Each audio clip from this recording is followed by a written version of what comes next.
ঊনকোটি জেলা সদর মহকুমার ঊনকোটি কলাক্ষেত্রের দ্বিতীয় হলে অনুষ্ঠিত হল প্রধানমন্ত্রী সূর্য ঘর মুফত বিজলি যোজনা নিয়ে এক মেগা শিবির।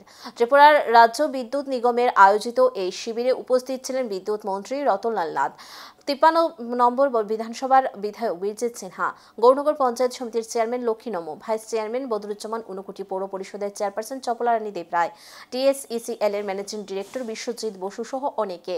বক্তব্য রাখতে গিয়ে মন্ত্রী জানান, বর্তমানে রাজ্যে বিদ্যুৎ উৎপাদন মূলত গ্যাস নির্ভর হলেও গ্যাস সরবরাহ হ্রাস পাচ্ছে, তাই বিকল্প শক্তি হিসেবে সৌর বিদ্যুতের উপর জোর দিচ্ছে সরকার। 2027 সালের মার্চ মাসের মধ্যে 50,000 গ্রাহকের কাছে এই প্রকল্প পৌঁছে দেওয়ার লক্ষ্য নির্ধারণ করা হয়েছে।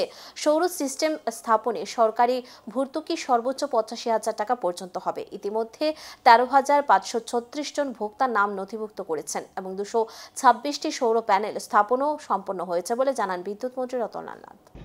পুরো ফ্রি, আজীবন ফ্রি,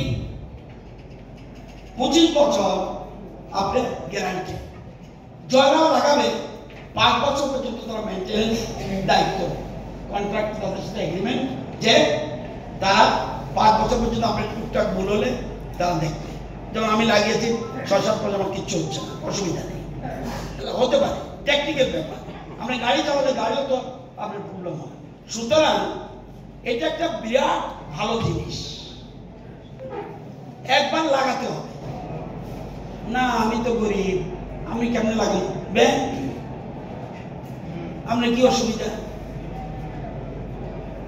এখন আপনি একদিন না একদিন চুরি, এখন জানেন তো কি হইব, আগে টোটাল চুরি। এখন আর আপনার বাড়ির লাইন কারণ লাগবে